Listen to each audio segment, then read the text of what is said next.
はい、皆さん、こんにちは。マカラと申します。今日もよろしくお願いします。សួស្តីបងប្អូនទាំងគ្នាថ្ងៃនេះយើងបន្តតាក់ទងជាមួយនឹង Learn កាន់ជីវិតមករាត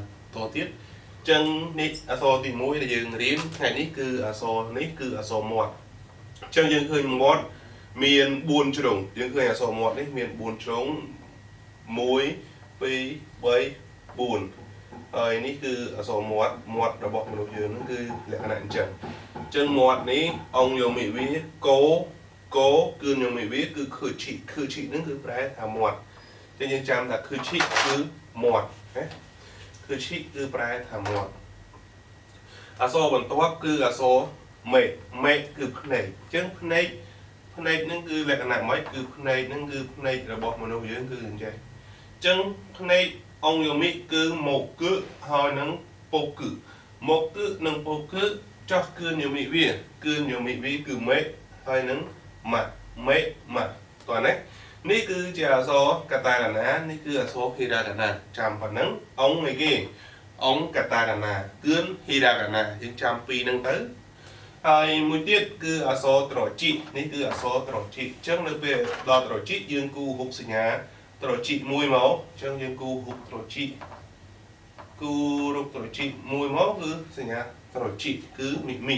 ជីឬក៏មីនឹងអីគេគឺត្រជីយើងគូភាពអេជីត្រជីមក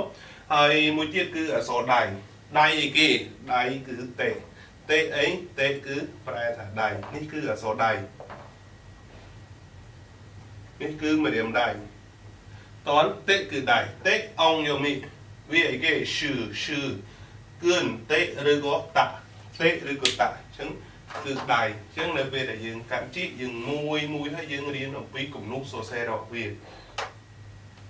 រំលឹកឡើងវិញគឺឈីនេះគឺអក្សរគឺឈី1 2 3 4គឺឈីមេគឺយើង1 2 3 4មេមែនទេហើយមីវាស្តៀងតែគ្នាទេអានេះគឺ1អានេះគូ2អានេះគូហើយមានជើងតិចគឺវាខុសគ្នាតែបន្តិចអញ្ចឹងយើងចាំ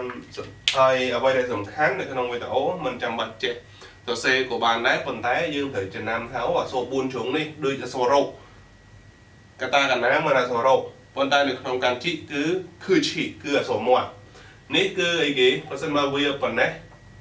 គឺអក្សរអីគឺហិថ្ងៃប៉ុន្តែលុបមកកង់ចេញ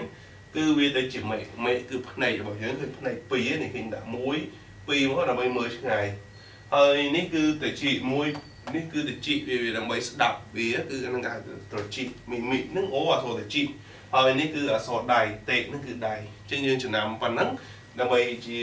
ការងាយស្រួលហើយ As an Oscar Samades